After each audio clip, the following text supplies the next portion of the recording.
할렐루야. 아멘. 반갑습니다. 오늘 수요 예배 2부죠. 저녁 시간에 오전에도 많이 오셨는데 오늘 저녁에도 함께 해주셔서 감사를 드립니다. 오늘이 2월 28일입니다.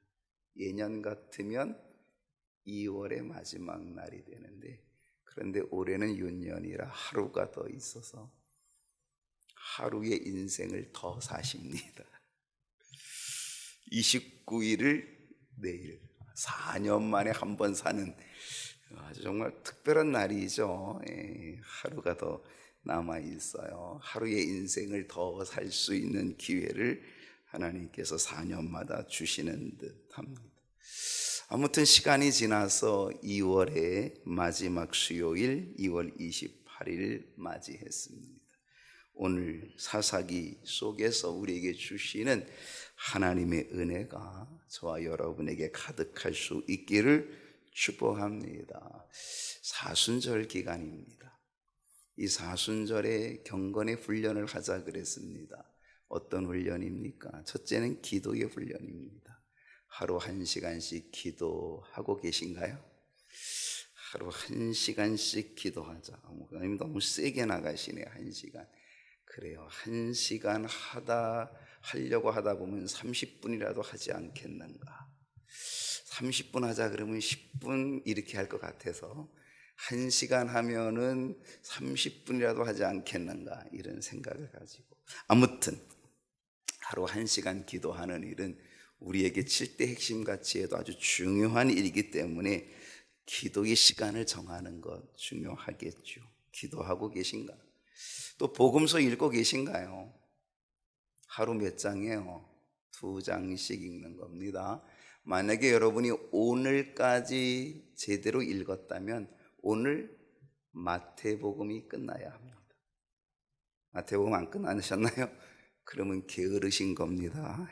마가복음 하셨나요? 부지런하신 겁니다. 오늘 마태복음이 끝나고 내일 마가복음이 시작이 돼야 정상적으로 하루 2장씩을 복음서를 읽고 있다라고 하는 것을 여러분 기억해 주시기를 바랍니다. 성경 암송 요절 필사는 하고 계신지요? 언어의 훈련 어떻습니까?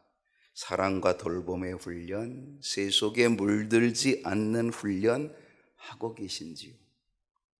아무튼 2024년 사순절에도 영적 훈련의 기회가 되어서 영적 성장이 되면 하나님께서 아주 기뻐하여 주실 줄로 믿습니다. 자, 오늘 사사기 연구 몇 번째냐? 15번째 시간입니다. 사사기 4장 17절로 24절 말씀의 제목은 하나님의 섭리라는 제목으로 말씀을 나누고자 합니다. 오늘 사사기 4장을 마치고 이제 다음번엔 사사기 5장으로 넘어가게 될 것입니다. 주보에 아주 적당한 문제가 나와 있습니다. 네 문제가 적당한 것 같아요. 네, 오늘도 적당히 네 문제이고요. 그 첫 번째 문제는 시스라는 어디로 도망하였습니까? 시스라는 어디로 도망하였습니까? 사실 시스라가 도망하리라고 하는 생각은 그 누구도 하지 못했을 것입니다. 그 당시 시스라의 군사력, 시스라의 위치, 그가 가지고 있는 군대의 장악력, 지위, 이런 것들을 생각한다라고 한다면 시스라, 그가 도망친다, 도망간다 라고 하는 것은 그 누구도 생각하지 못했을 수 있습니다. 왜냐하면 이 시스라는 가나안 땅 야빈 왕의 군대 장관이었고, 그가 통솔하는 군대는 철병거 900대를 가지고 있었습니다. 아주 강력한 군사력입니다. 철병거 900대를 가진 군사, 그것뿐 아니라 그는 또 다른 막강한 군사력을 가지고 있었기 때문에 시스라가 도망친다? 이거는 누구도 상상할 수 없는 일이었을 것입니다. 믿기 어려운 일, 그런데 그런 믿기 어려운 일이 지금 뭐가 됐다? 현실이 되었다는 것입니다. 왜? 이게 하나님의 섭리입니다. 이게 하나님의 역사입니다. 이게 하나님의 능력이라는 거죠. 아무리 강한 군사력이 있다고 해도요, 하나님이 치시고자 하면 그 강한 군사력, 철병거 900대도 무용지물 되고 만다는 사실입니다. 오늘 우리는 이 사실을 깨달아야 합니다. 반대로 또 깨달아야 돼요. 그것은 뭐냐? 우리가 아무리 연약해도, 우리가 아무리 보잘것없다 할지라도 하나님께서 함께 해주시면 어느 누구도 나를 넘볼 수 없고 나를 당할 수 없다라고 하는 사실을 우리는 함께 깨달아야 될 줄로 믿습니다. 사사기 4장 17절 다 같이 한번 읽어봅시다. 시작. 시스라가 걸어서 도망하여 겐 사람 헤벨의 아내 야엘의 장맥에 이르렀으니 이는 하솔 왕 야빈과 겐 사람 헤벨의 집 사이에는 화평이 있음이라. 시스라가 어떻게 도망했어요? 걸어서 도망했어요. 참 희한하죠. 시스라는 철병거가 몇 대 있었어요? 900대가 있었어요. 아니 그 중에 하나라도 타고 가야 되는데, 아니 10대라도 가지고 가야 될 텐데, 아니 90대 10분의 1이라도 가지고 가야 될 텐데, 그는 900대 철병거 중에 어느 한 대의 지원도 받지 못하고 그는 걸어서 도망치고 있다는 거죠. 걸어서. 그가 그토록 자랑했던 철병거 아니었을까요? 그가 그토록 의지했던 철병거 아니었을까요? 그토록 자랑하고 그토록 힘이 될 만한 거고 그토록 의지했던 철병거 900대, 그런데 어떤 도움도 받지 못하고 그는 지금 걸어서 도망가고 도망치고 있다라고 하는 거죠. 여러분, 무엇을 의미하는 걸까요? 여러분, 무엇을 의지하고 계시나요?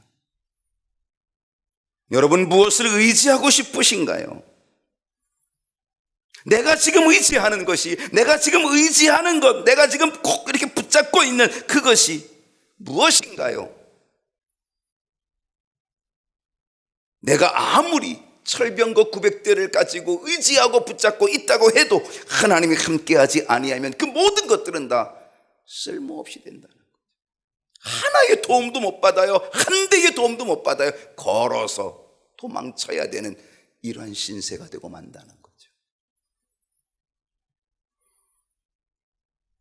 시편 121편 1절과 2절은 너무 유명한 말씀입니다. 우리가 암송했던 말씀이죠.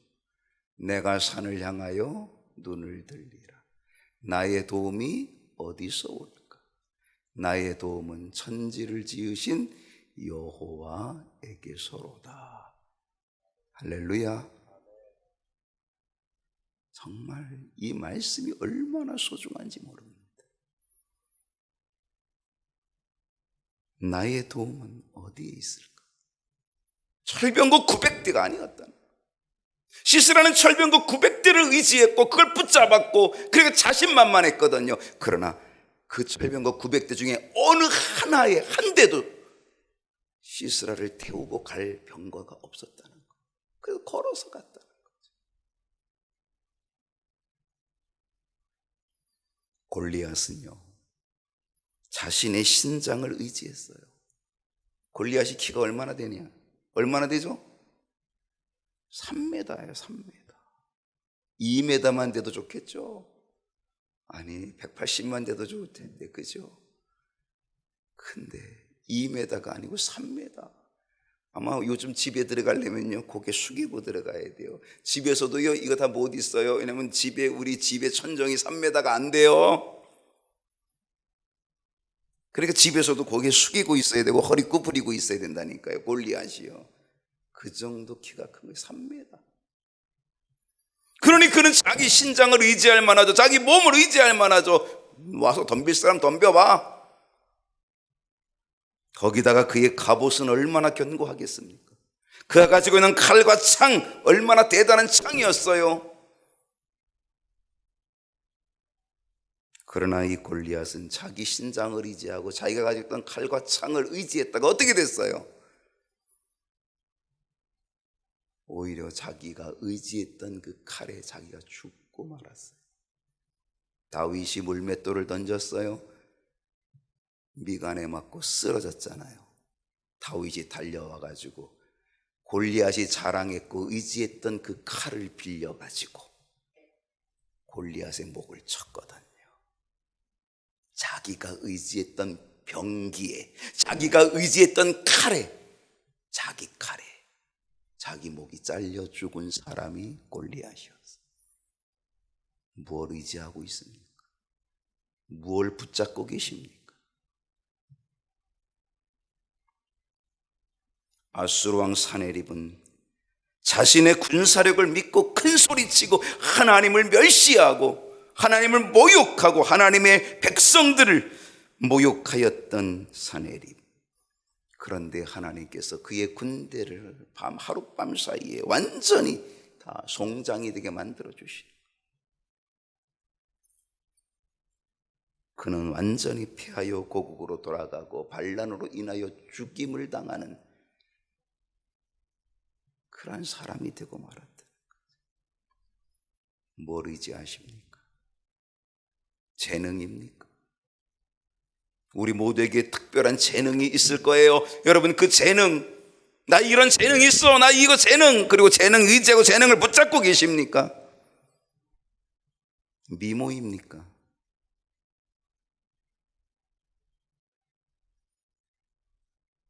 이런 얘기 있더라고요. 이쁜 것 오래 못 간다. 여러분, 뭐 엘리자베스 테일러, 뭐 오드리 헵번 얼마나 이쁜 미모를 가지고 있습니까? 세계적인 미인들이죠. 그런데요, 나이 많은 늙으니까 다 꼬부랑 할머니고요. 그 얼굴이더라고요. 뭘 의지하고 계십니까?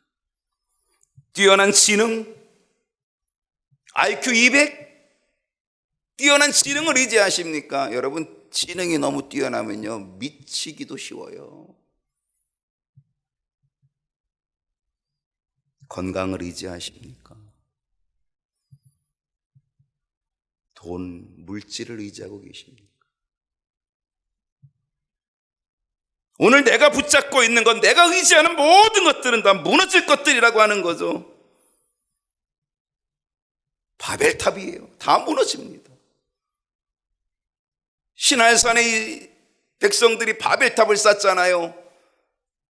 홍수가 있으니까 홍수를 면해보려고 그것을 하늘 꼭대기에 있다면 홍수가 와도 끄떡없겠다. 그래서 하늘 꼭대기까지 바벨탑을 쌓아보려고 했지만 소용없어요. 하나님이 무너뜨리시니까 다 무너지고 마는 거죠.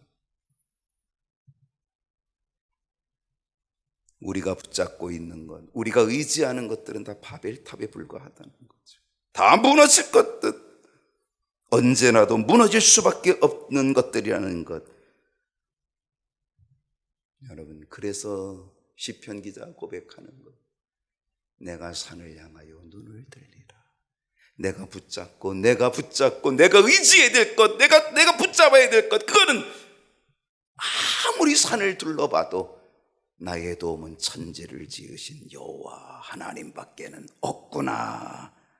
할렐루야. 이 역사죠.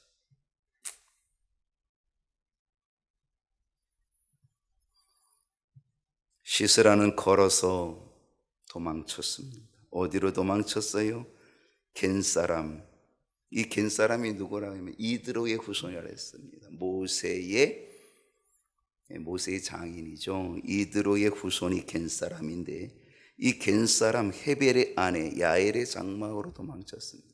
제가 지난주에 얘기했죠. 11절 딱 한 절이 딱 문단으로 나왔다 그랬죠. 그 11절에 누가 나와요? 바로 이 헤벨이라고 하는 사람이 나와요. 이 겐사람의 헤벨, 이 헤벨이 이사했다.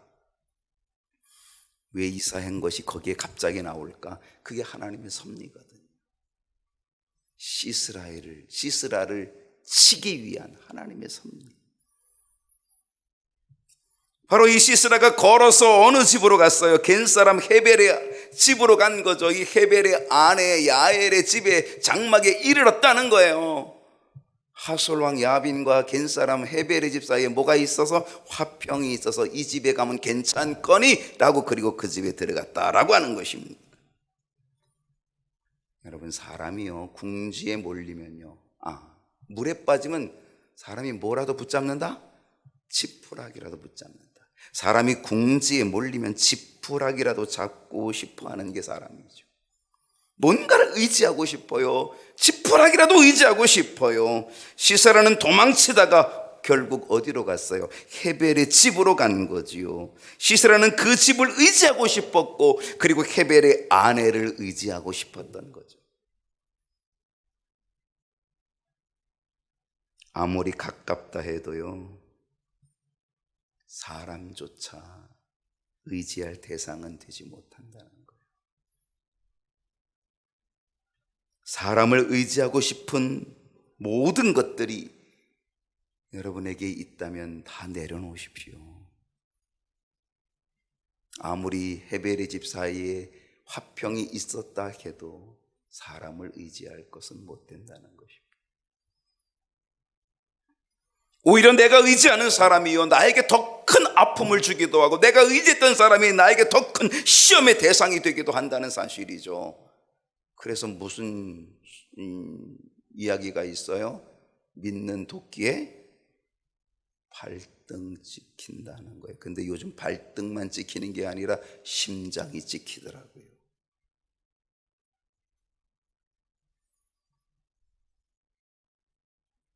사람도 의지할 것이 못합니다.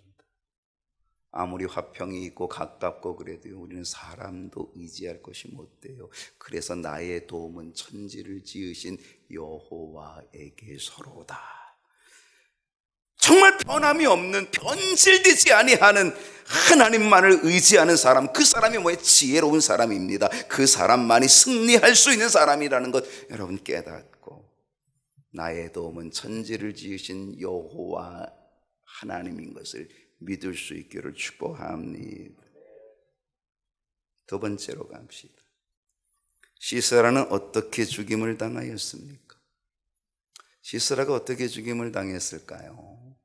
이것이 그 다음 구절부터 쭉 나오는 건데요, 18절을 보니까 야엘이 나가 시스라를 영접하며 그에게 말하되 나의 주여 들어오소서, 내게로 들어오시고 두려워하지 마소서 하며 그가 장막에 들어가니 야엘이 이불로 그를 덮으니라. 야엘이 시스라를 아주 반갑게 그리고 친절히 맞이합니다. 그리고 친절히 영접합니다. 그런데 그 친절히 영접했던, 그리고 안심하고 들어갔던 그 자리가 결국 시스라에게는 죽음의 자리가 되었다는 것이죠. 야엘이 시스라를 어떻게 영접했습니까? 나의 주여 들어오소서. 나의 주여, 그러니까 뭐라 그러는 거예요? 나의 주인, 이 집의 주인은 당신입니다. 당신이 이 집의 주인입니다. 그리고 들어오라고 그렇게 이야기합니다. 그리고 절대 두려워하지 말라라고 이야기합니다. 시스라는 야엘의 달콤한 말에 안심하였고, 그리고 그 집에 들어갔다가 결국 죽게 되었다는 거죠. 여러분, 세상은 때로 우리에게 이런 달콤한 말을 줍니다. 세상은 우리를 달콤한 말로 미혹합니다. 더군다나 의지할 곳 없을 때에 이런 달콤한 말이 더욱 매혹적인 것이 됩니다.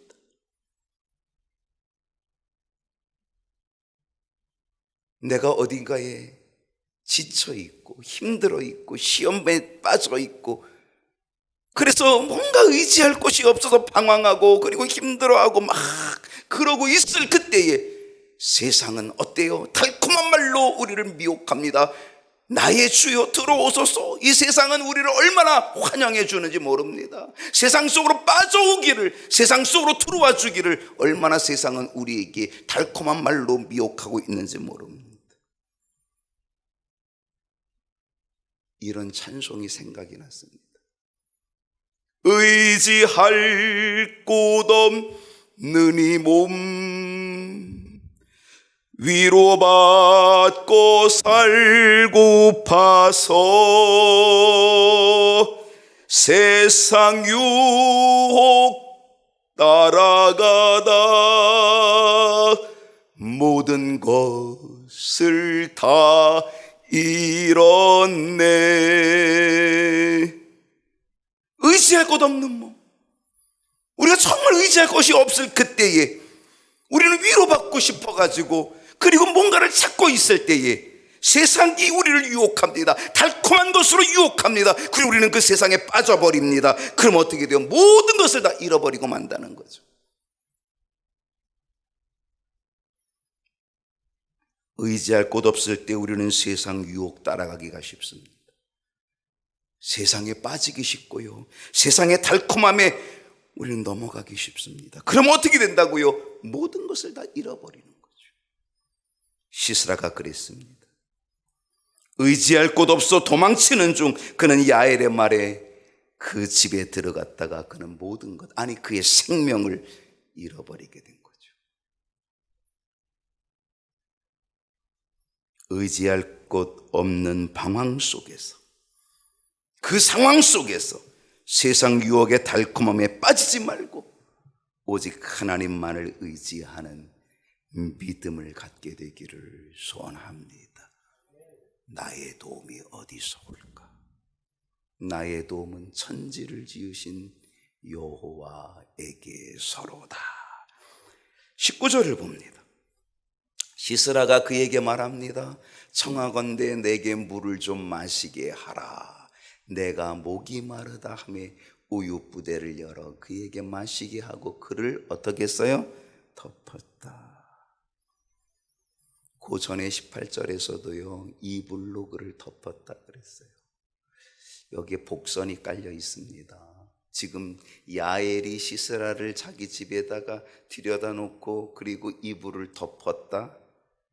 이불을 덮었다. 여기에는 무슨 복선이 있죠. 뭐예요? 그건 죽음이죠. 사람이 죽으면 덮어요. 뭐로 덮어요?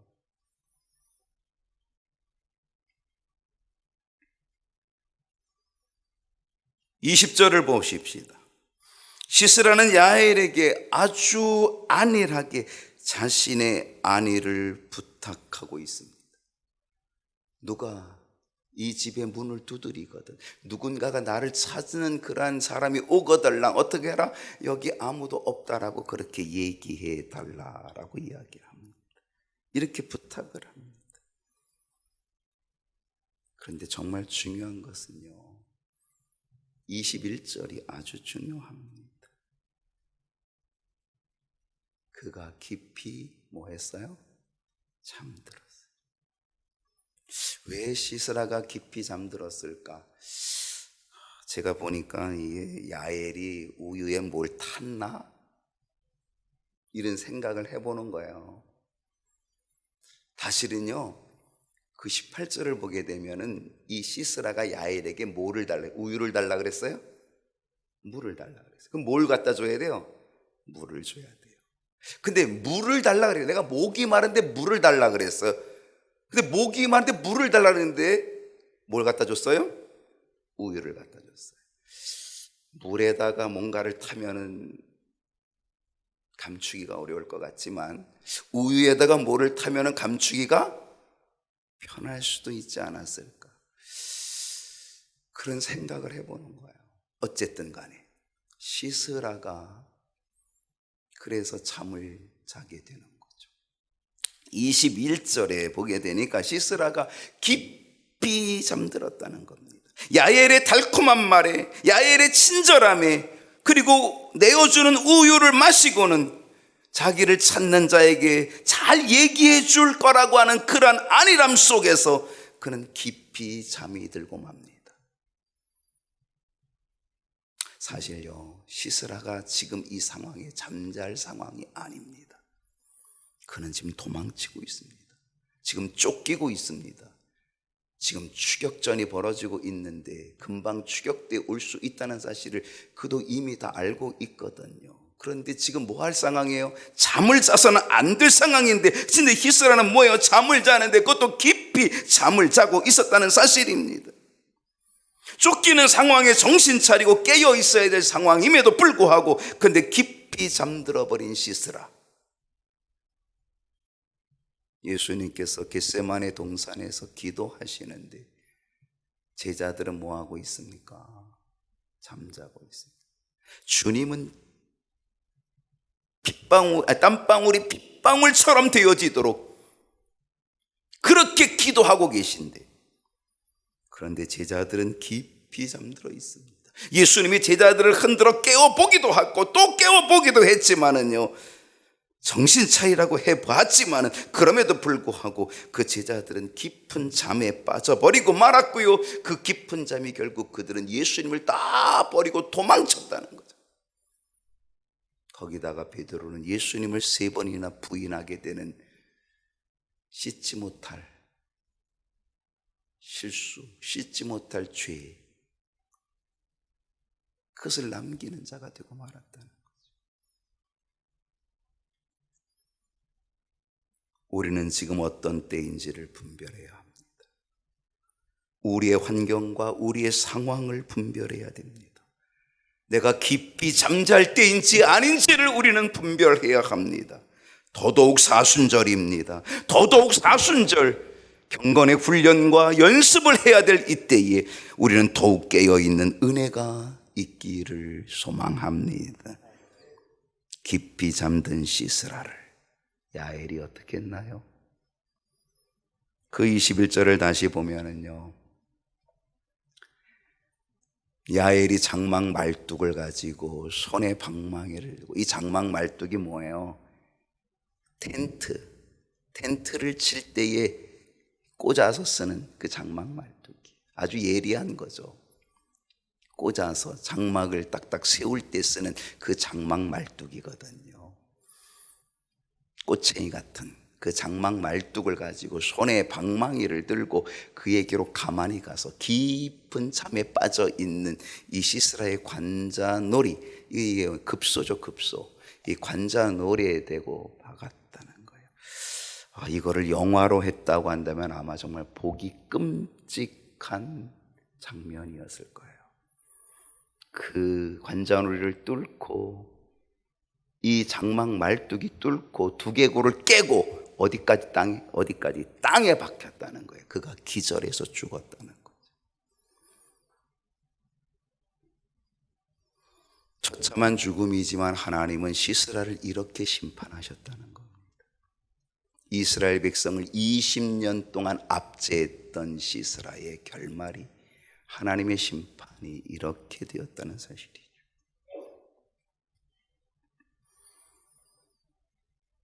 영적인 깊은 잠은 우리의 영혼의 죽음을 초래할 수 있습니다. 깨어있는 사순절, 저와 여러분에게 있기를 소망합니다. 3번째로 갑시다. 바락이 목격한 것은 무엇일까요? 자, 22절 이제 재미있습니다. 바락이 목격한 건 뭘까요? 바락이 시스라를 추격할 때에, 아마 이 바락이요, 이제 신난 거죠. 왜 신났어요? 사실 이 시스라의 군대, 이 철병국, 이 900대가 얼마나 두려운 존재입니까? 그래가지고 드보라가 바락에게 스불론 지파, 납달리 지파 10,000명을 추려가지고 나가서 다볼산에 가서, 그래서 거기서 기다리고 싸울 준비해라. 그러면 하나님께서 이 시스라의 군대를 다 이제 기손강으로 다 모아주실 텐데, 모아주실 뿐 아니라 하나님께서 그들을 내 손에 넘겨주실 거다. 그럼 아멘하고 갔어야 되잖아요. 근데 바락이 어떻게 했어요? 아이고, 시스라와 싸우란 말이야. 그 철병거 900대하고 싸워. 아무리 하나님이 도와준다 그래도 어이구 안 되겠다. 당신이 같이 가면 내가 가고, 당신이 같이 가지 않으면 내가 같이 가지 않겠다. 나 안 가겠다. 이렇게 했거든요. 그랬더니 드보라 사사가 뭐라 그랬어요? 이 일로 인하여 내가 영광을 얻지는 못한다. 바락이요. 근데 어떻게 됐습니까? 전쟁에 기가 막히게 이겼습니다. 기습을 했고 하나님께서 도와주셔서 이 시스라의 철병과 900대가 꼼짝없이 엉켜있고 꼼짝없이 움직이지 못하게 되어 있고, 그리고 이 시스라의 모든 군대를 다 진멸했다는 거예요. 다 쳐죽였다. 한 사람도 남김없이. 근데 시스라는 지금 도망쳤어요. 걸어서 지금 병거를 버리고 걸어서 도망치고 있어요.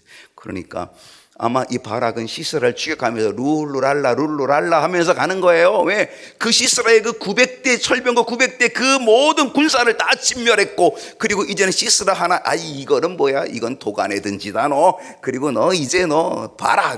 그리고 룰루랄라 하면서 지금 뭐야? 시스라를 지금 추격하고 있는 거죠. 너는 이제 꼼짝없이 내 손에 죽는다. 내가 잡는다. 이러고 온 거죠. 그랬는데 어떻게 했어요? 야엘이 나가서 그를 맞아 이르되 그에게 얘기합니다. 바락에게 얘기합니다. 내가 찾는 그 사람 시스라 내가 내게 보여주리라. 그래서 바락이 그 집 안으로 들어가서 보니까 시스라가 엎드려져 죽었고 말뚝이 그의 관자놀이에 박혀 있는 것을 목격하게 되었다는 사실이에요. 하나님의 도우심으로 전쟁에서 이기고 요 시스라 도망친 요 시스라 한 사람 요거 잡는 것 아무것도 아니다. 그래서 시스라를 잡고 시스라를 처단함으로 승리의 영광을 마무리 짓기를 원했던 바락, 그날과 그 시간을 기대하고 있었건만, 그러나 그가 목격한 것은 야엘의 손에 죽어있는 시스라를 목격한 거였다는 거죠. 얼마나 허탈했을까요? 큰 영광을 기대했건만 드보라 사사가 말한 대로 그는 영광을 얻지 못한 사람이 되고 말았다는 거죠. 왜 그랬어요? 하나님의 말씀에 아멘 하지 못하였던 거죠. 하나님의 말씀에 이유 없이 조건 없이 순종하는 사람만이 끝내 영광의 면류관 얻게 되는, 영광을 목도하게 되는 역사가 일어나게 될 줄로 믿습니다. 네 번째, 하나님의 섭리는 무엇일까요? 사사기 4장 23절을 보게 되면 이와 같이 이날에 하나님이 가나안 왕 야빈을 이스라엘 자손 앞에 뭐하게 하셨다? 굴복하게 하셨다. 하나님께서 가나안 왕 야빈을 이스라엘 자손 앞에 굴복하게 하시는 것. 20년을 이스라엘을 압제하고 통치했던 이 가나안 왕 야빈을 하나님께서 이스라엘 자손 앞에 굴복시켰다는 것. 이게 하나님의 역사이죠.